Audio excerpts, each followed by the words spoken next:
Tunabali nao, sisi ndo Malindi, tunapiga bao, watoto wa mjini. Tunabali nao, sisi ndo Malindi, tunapiga bao, watoto wa mjini. Kila kona, tuna mashabiki. Karibu sana. Hapa maarufu Simba Chai na klabu ya Malindi asili yake ni hapa. Wazee wa Malindi wanapatikana hapa. Nami leo hii Jamala Suleiman tumefika hapa kuja kupiga story kwenye baraza hili. Wenye Malindi yao watuambie namna ambavyo Malindi wanavyoifahamu, lakini pia na mawazo yao na mitazamo yao juu ya klabu ya Malindi. Na tumekaribishwa hapa. Alkasus moja mujarab kabisa. Kahawa, tangawizi tunapatikana hapa. Wazee wetu wapo hapa nao pia wana maoni yao. Assalamu alaykum mjomba. Wa alaykum salaam wa rahmatullahi. Wema kabisa. Alhamdulillah bwana. Za hapa. Nashukuru bwana. Za kazi yenu. Njema, namshukuru Mwenyezi Mungu. Karibuni bwana. Asante. Naam.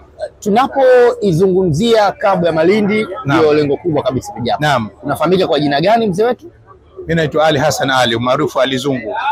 Ali Zungu. Klabu ya Malindi unaweza kutupa historia yake, wewe unaifahamu tokea wakati gani? Kama mimi naweza kusema kwamba tokea nafikiri sijui mwaka gani naweza kusema, lakini kwa mara mwisho timu ya Malindi ilipochukua ubingwa wa Tanzania naweza kusema ndo mara yangu ya mwisho mimi kwenda Amani. Sikumbuki mwaka gani, lakini ndo mara yangu ya mwisho nakumbuka hiyo kitu ilipotokezea tu. Sijaenda tena mpaka leo kwa sababu ule mpira uliharibika, ile hamu ya ule mpira ilipotea. Kuna hamu hata kwenda kuona tena mpira. Japokuwa si watu wa Malindi, lakini hata timu nyingine walikuwa na hamu ya kuziona. Timu za Sport Simba zilikuwepo kwa Juni, kulikuwa na Black Fighter, kulikuwa na Membeni, timu ambazo kidogo zilikuwa na msisimko mkubwa. Kwa hiyo hata kama timu ya mtani kwako haijacheza Malindi au lakini zile nyingine zikicheza una hamu ya kwenda kuziona, sababu uzalendo ulifanya kazi zaidi zamani kuliko hata haya mambo ya sponsor na mambo mengine. Sasa Malindi imerudi. Wenyewe wanakuambia Malindi imerudi na ni ya moto sana. Inaweza kurejea kwenye nyakati hizo za wana Malindi wote kufunga safari kuelekea Mau au Amani? Inawezekana sana, lakini ndio nakwambia kama tulivyozungumza mwanzo kwamba ufadhili kwa Malindi, ufadhili upo. Kitu chochote ambacho kipo sasa hivi duniani basi kinaendeshwa na pesa. Unafahamu So kama hizi TV zenu, radio, kitu chochote kama kina pesa, kina msukumo katika mambo hayo. Na ili kitu kiwe kizuri katika maisha sasa hivi pia kiwepo na pesa ndani yake. Unafahamu Kwa sababu kwa mfano timu kama Malindi ili ijengeke iwe timu nzuri lazima iwe na pesa za kuweza kununua wachezaji wazuri. Kwa mfano mdogo timu za Simba na Yanga na Azam kule Dar es Salaam zinang'ara na kusifika kwa sababu ya wachezaji wazuri waliokuwa nao. Utawapata wapi wachezaji hawa? Inabidi ununue.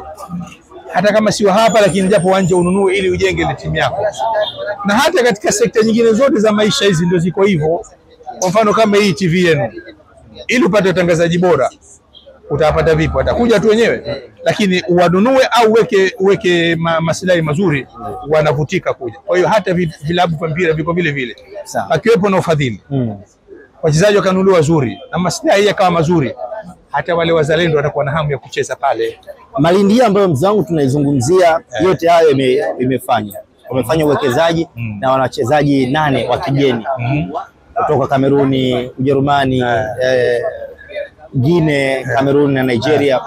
Hii uioni kama imesharudi tena Malindi ambayo unaoizungumza ndio hii imerudi tena? Inawezekana ikawa imerudi. Lakini vile vile kwa muono wangu mimi, hisi bado kuna vitu vifanyike. Pamoja na kwamba tumepata ufadhili, tumekuwa na uwezo wa kununua wachezaji wa nje, tumekuwa na uwezo wa kumaintain wachezaji wa nje, lakini je, tuna walimu wazuri? Naona vile vile kitu chochote lazima kiwe na mwalimu. Kuwa na mchezaji mzuri bila kuwa na mwalimu vile vile tatizo. Ili mfahamiana. Kwa hiyo na walimu vile vile wapatikana wazuri, usinunue wachezaji wazuri tu, lakini na walimu tengeneza wazuri. Nafikiri tunaweza kufika mbali ikiwa tutapata ushindani wa udhamini. Ukipata wadhamini, huyu akadhamini timu hii, huyu akadhamini timu hii, huyu akadhamini timu hii, pata kwa na ushindani. Kwa sababu kila yule ambaye anatoa pesa yake atataka pesa yake ilete matunda, hatakubali pesa yake ipotee tu. Kwa hiyo kutakuwa na ushindani. Malindi kanunua wachezaji hawa, hata na mimi nitanunua wachezaji hawa. Membeni kanunua hawa, mimi nitanunua hawa. Hii inakwenda namna hii mpaka zile timu wenyewe zinakuja juu. Unawaambia nini mashabiki wa Malindi Sports Club kuelekea Malindi hii mpya kwa msimu huu? Cha msingi watu wabadilike, kwa sababu mpira umeharibu mvuto katika kisiwa cha Zanzibar. Sasa kidogo kidogo, ikiwa itaonyesha matunda mazuri, watu wenye automatically watavutika na kile kitu, kwa sababu watu wamepoteza mwelekeo kutokana na kila tukienda tunafungwa, kila tukienda tunapoteza, kila tukienda unatoka hapa na spidi yako na raha zako na furaha yako mwenyewe, ngoja ngazame klabu yangu au ngoja ngazame klabu fulani naipenda. Inawezekana una kama Malindi lakini unaipenda Miembeni. Unaona, unaweza kuona kwa juu lakini ukaipenda Malindi.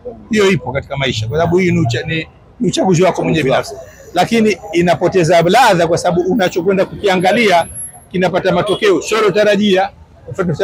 Kwa hiyo ikiwa itakuwa inafanya vizuri kidogo kidogo, hata kama hujenda unahadisiwa mpaka unaingia hamu, hii mechi ya 3 hajafungwa ya 4, wacha katizama hii Malindi iko vipi sasa hivi, au hii Miembeni iko vipi, imebadilika namna hii, wacha nende mmoja mmoja, anaanza kuvutika kusogea katika ile mipira na watu baadaye wanakuja kwa wengi.